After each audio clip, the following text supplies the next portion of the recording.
She collapsed onto the plastic stool next to the banh mi cart, the harsh fluorescent light from the awning casting a faint shadow across a face caught between a forced smile and trembling. The man across from her had just gotten up, tossing a crumpled $10 bill onto the table like he was discarding a dirty tissue. "You order cheap food and still expect me to pay?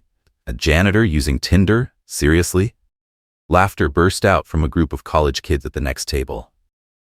One of them lifted their phone, recording her face straight on.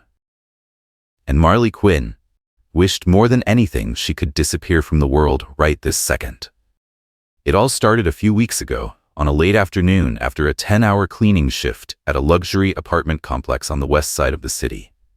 Marley leaned back against the 20th floor emergency exit door, pulling off her rubber gloves and taking in a deep breath. The smell of bleach clung to the collar of her hoodie, but she barely noticed it anymore. Night shifts were routine to her, her safe zone. No one saw each other under that dim yellow hallway light. She had seen a few notable people pass by before. An influencer, a lawyer, someone who looked a lot like the Forbes cover CEO. But they were all invisible to her, and she to them. They lived above. She scrubbed the floors below. Clear, defined, boundaries. Her apartment was barely bigger than a garage, but it was the only place she could consistently afford on time. One bedroom, a mini kitchen, terrible soundproof walls, and a beat-up Ford Focus as her nightly companion. She'd had to push that car 3 times between the gas station and work. The most recent was just last week, in the rain. Marley wasn't strikingly beautiful, but her deep brown eyes always made people feel like she was hiding something. It's just, no one ever asked. A few months after Lisa, her former roommate, moved out to live with her new boyfriend, they still kept in touch over text. Lisa often sent pictures of food, chubby cats, and never forgot to bait Marley with a barrage of nudges. "Did you know Emma from our old job just married her Tinder boyfriend? You planning to mop floors for the rest of your life without ever being asked out? Just try it.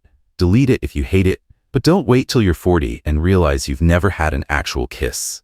Marley usually replied with just an emoji. But one night, after untangling her hair from a jammed vacuum cleaner, she randomly opened the App Store and typed into the search bar, "dating app free."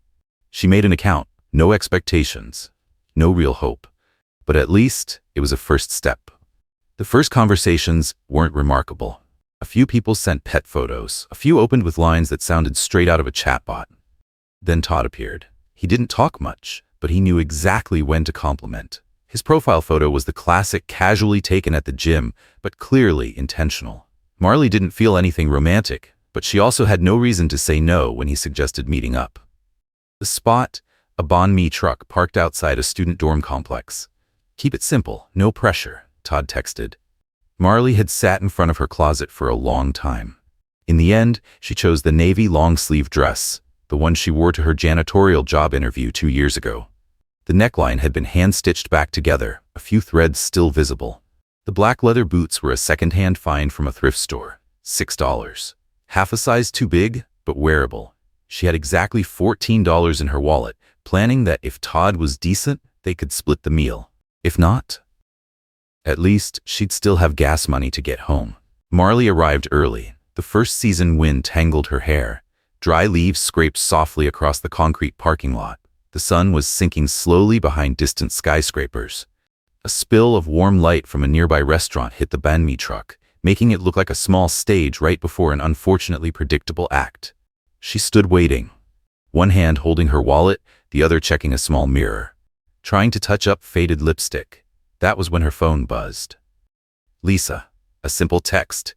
"Be brave. You deserve a decent night." Marley smiled, just a little. Sometimes a simple message could be the beam holding the whole world from collapsing. She looked around. Todd wasn't there yet. She straightened her back, adjusted her dress straps, glanced at her reflection in the vendor's glass window, and took a deep breath. Her palms were damp with sweat. She didn't know that. Just a few minutes from now, she would become the punchline of someone's live stream. Todd showed up nearly 25 minutes late. No text ahead, no apology. He walked up like he'd been there the whole time, pulling out one earbud while chewing gum obnoxiously loud. His gray hoodie was stained with grease, the logo across the chest faded. Joggers sagging low, phone in hand, eyes flicking over Marley before shifting straight to the menu like no one was sitting there. Marley hesitated for a split second when she saw him in person. He didn't look that different from his photos, but different enough to make her want to take a step back. "I'll have a small barbecue sandwich," she said to the banh mi vendor. Todd raised an eyebrow. "I thought you were paying? You swiped right on me first." He pulled out his wallet, fished out a crumpled $10 bill, then shoved it onto the metal counter like he was placing a bet in some cheap poker game. "Fine, get us 2 of the cheapest ones," he told the vendor, then turned to Marley with a crooked smirk. "In this economy, who shows up to a date with a wallet thinner than their jacket?" Marley said nothing. She looked him in the eye for exactly 1 second, then lowered her gaze, trying to swallow the humiliation with a sip of water. The meal began like a competition to see who could stare at their phone longer. Todd ate his banh mi while scrolling TikTok, occasionally snorting at something on screen. Marley sat still, hands on her knees, forcing a small smile when he talked about a friend who got dumped for overusing face filters. "I thought you'd look better in person," he said mid-chew. "Your profile photo was kinda misleading." The words hit the table like a wad of gum mashed under a shoe. Marley blinked once, then subtly shifted, about to stand up. Right then, Todd flipped on his front camera. A click. Live stream on. "Bro, check out my $10 date," he announced, half joking, aiming the lens straight at Marley without warning. "She's literally a janitor. One wrong swipe and now I'm stuck doing social work all night." A burst of laughter exploded from the phone screen. Someone in the comments typed LMAO, another spammed laughing emojis. Marley sat frozen. She didn't cry. She just felt her cheeks burn, like someone had just doused her in gasoline and lit a match. From behind the banh mi truck, a man stepped out of the line. Jasper Alden wasn't the kind of person people would instantly recognize. Most real CEOs knew how to disappear into a crowd. Plain t-shirt, black canvas shoes, a low baseball cap shadowing part of his eyes. In his hand was a takeout bag and a soda can. He hadn't planned to stop. But that scene, a girl being live-streamed in silent humiliation, a man's voice broadcasting her shame without an ounce of empathy, made him pause. Jasper looked at Marley and recognized her immediately. She was the girl who once caught him in the office restroom, quietly handed him his nearly $80,000 watch, and said, "You dropped this," before vanishing down the hallway like she was never there. He never knew her name. Never asked. Because he didn't know she was the night shift cleaner, the kind who passed through the building only after every light in the company had gone dark. Jasper stayed still, neither intervening nor speaking. Marley had seen Todd turn the phone toward her, and in that microscopic moment, she caught her own reflection in the lens, herself, being performed for strangers. She didn't wait another second. Marley shot up, stepped back, grabbed her wallet, and ran. Todd was still talking into the camera, oblivious to her disappearance. "Oh, she's gone already?" He turned the camera to his own face. "Triggered much? Poor and sensitive. Classic combo, boys." She ran across the parking lot, fingers clenched tight around her purse strap as if gripping the last shred of self-respect she still had. Autumn leaves spun underfoot with each gust of wind, her dress fluttering as she moved. No one chased her. No one called her name. Only one person remained still. Jasper watched Marley's silhouette disappear beyond the rows of cars, his hand unconsciously tightening around the takeout bag, as if weighing a decision far outside the bounds of his usual routines. Marley didn't look back.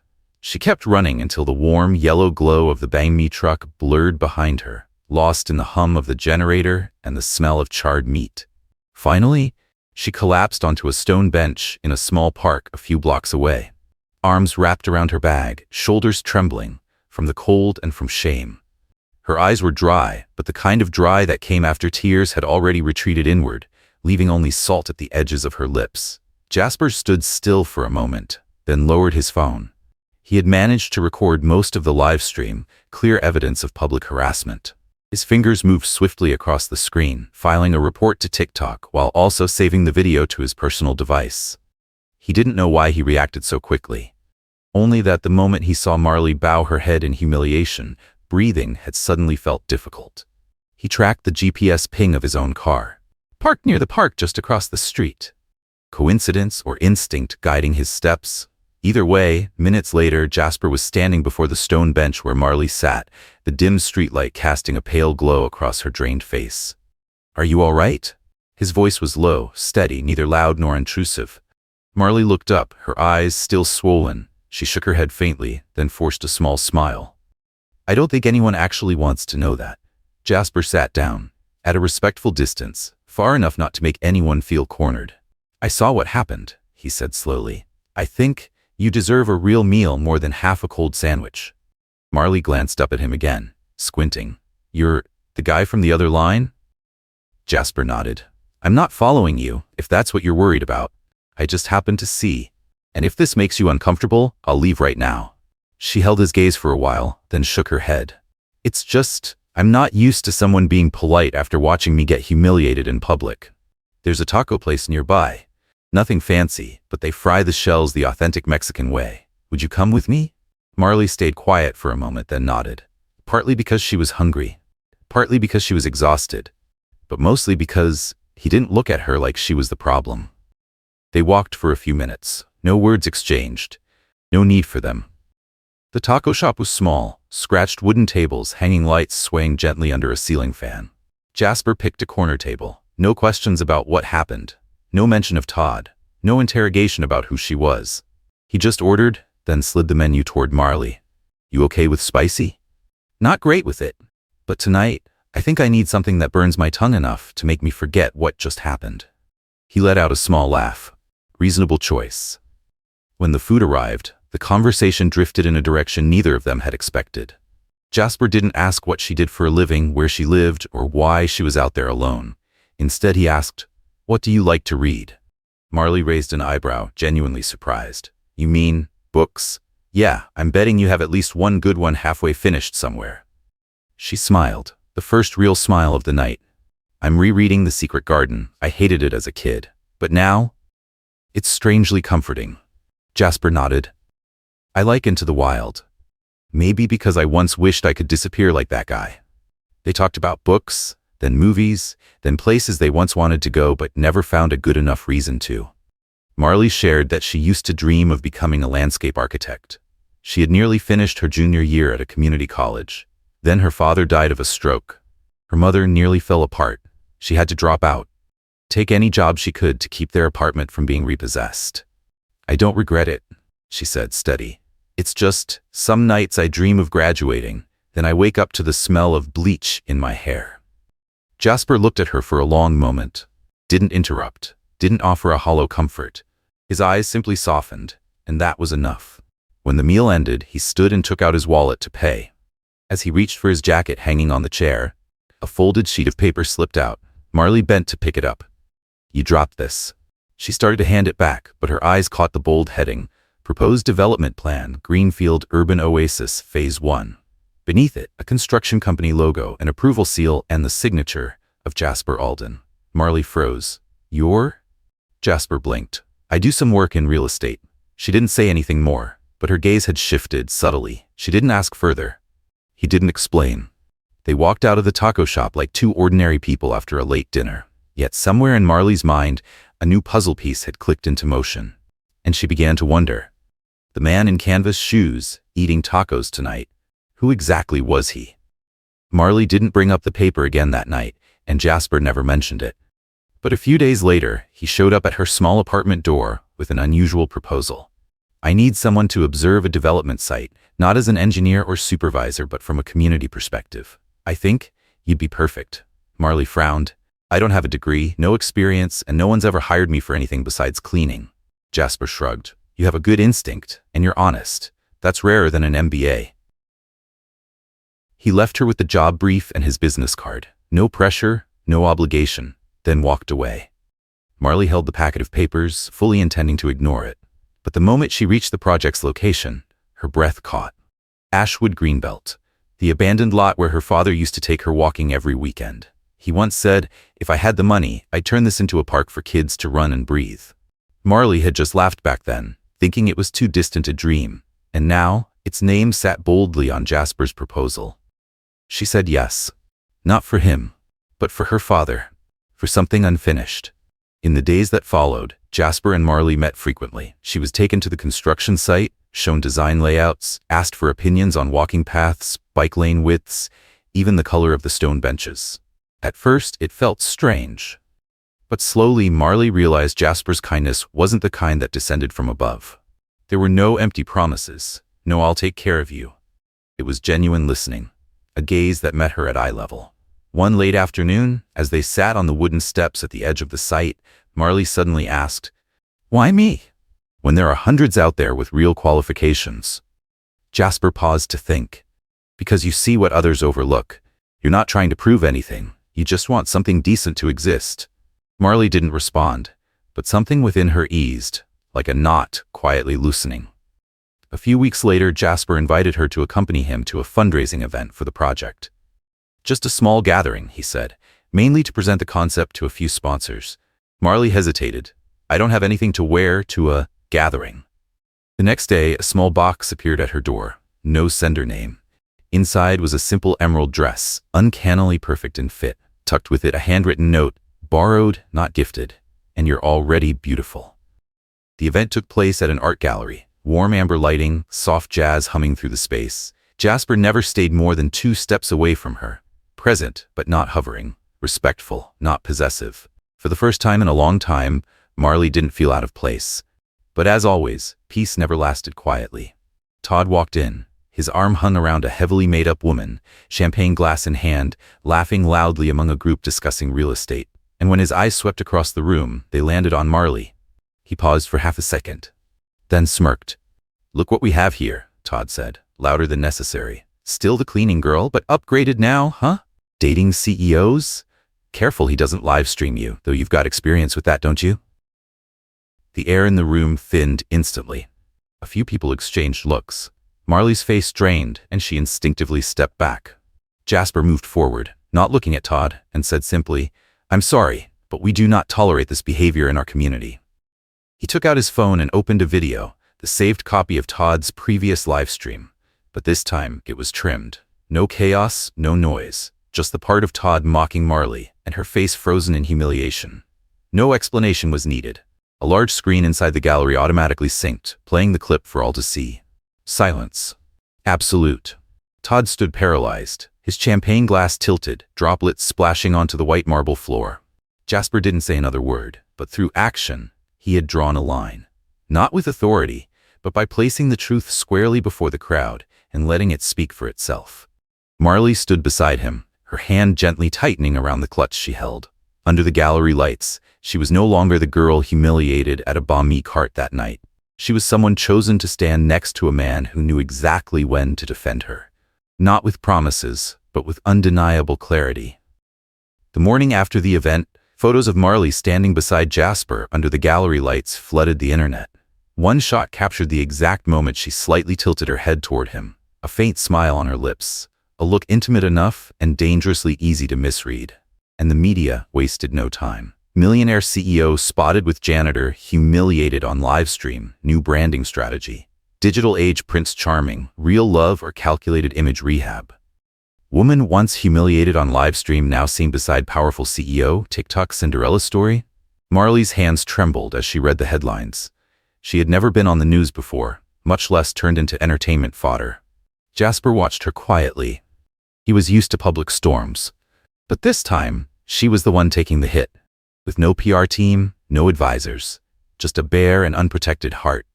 His family reacted faster than the press. An emergency meeting was called at the company headquarters, attended by board members and Jasper's mother. They didn't directly say the relationship had to end, but every word, every glance carried the same message. The company cannot be dragged into a controversial romance. You can date whoever you want, but do it discreetly. Don't let a moment of emotion cost the corporation market trust. Jasper stayed silent through most of the meeting, but his eyes never once looked away. Meanwhile, in a different world entirely, Marley was facing her own backlash.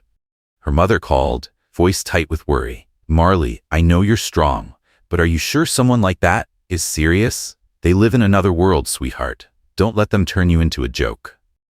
And Lisa, the same person who once texted, "You deserve a decent night," now left a public comment under a tagged post of Marley. Not sure if this is Cinderella or just someone trying on the wrong shoes and about to trip. Marley read it over and over. Not angry, just empty. The people who used to stand beside her seemed to have turned away, as if she had crossed an invisible line she was never meant to. That night, Jasper came to see her. He didn't say anything at first. Just sat on the floor beside the windowsill where she sat in silence. The city lights flickered in the distance like a broken neon sign.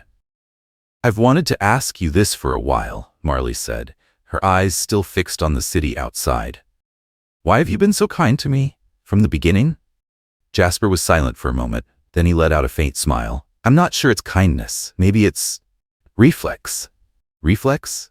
I was a foster kid," he said quietly, almost like he was reading a biography that didn't belong to him. "My birth mother left before I could walk. Never met my father. I grew up with foster parents, school janitors at a Catholic school." Marley turned to him, stunned. "They were strict but fair. They taught me the value of work and of listening. I got into college on scholarships and free lunch programs. My first years working, no one knew my name. No one cared. I cleaned boardrooms at 2 a.m. I scrubbed the company's bathrooms before I ever owned stock in it." She swallowed hard. No one told a rise-to-the-top story like that, with a voice that soft. "I was never truly a millionaire," Jasper continued softly.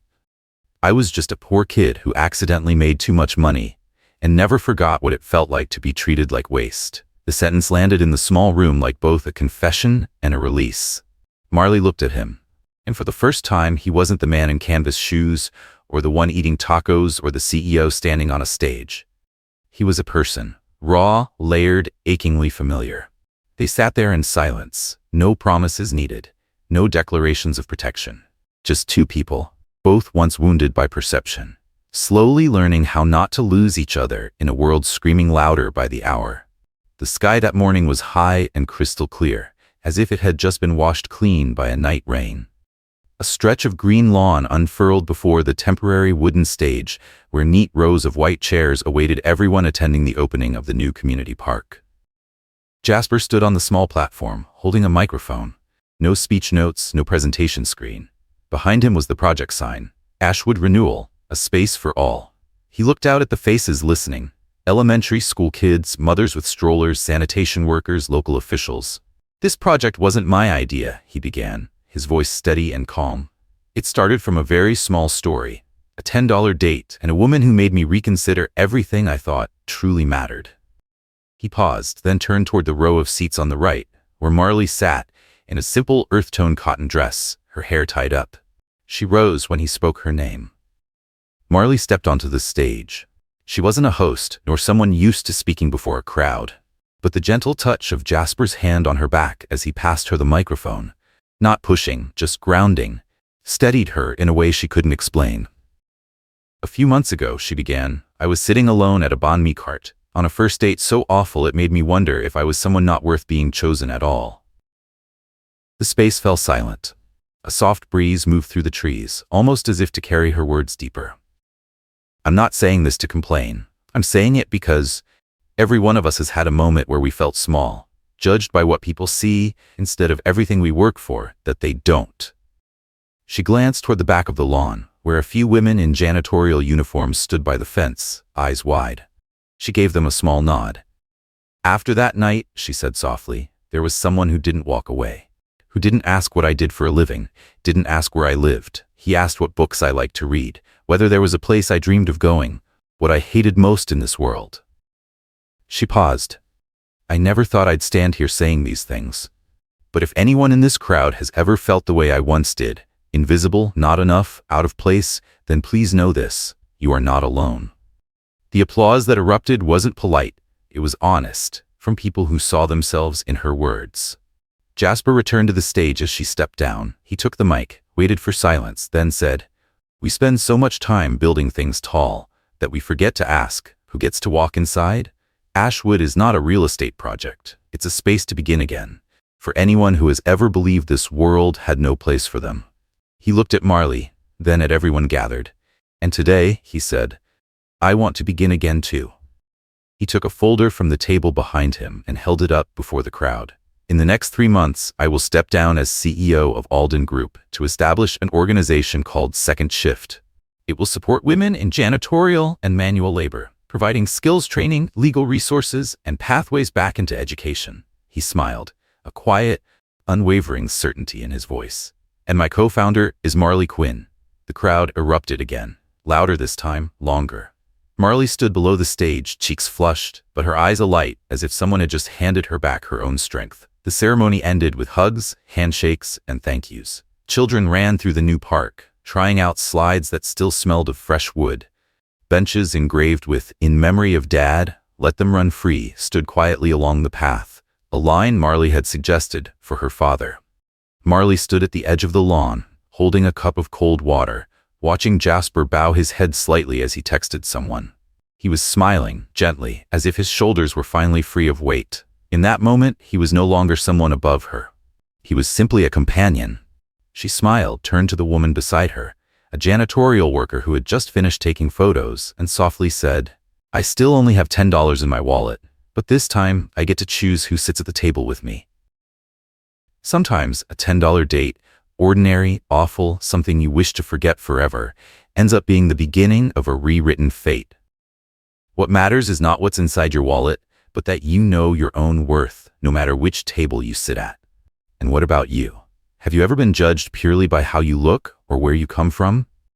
And when that happened, how did you choose to keep going? If this story resonated with you, remember to subscribe so we can keep walking together through real people, real emotions, real lives. Thank you for spending your time here. I'll see you in the next story.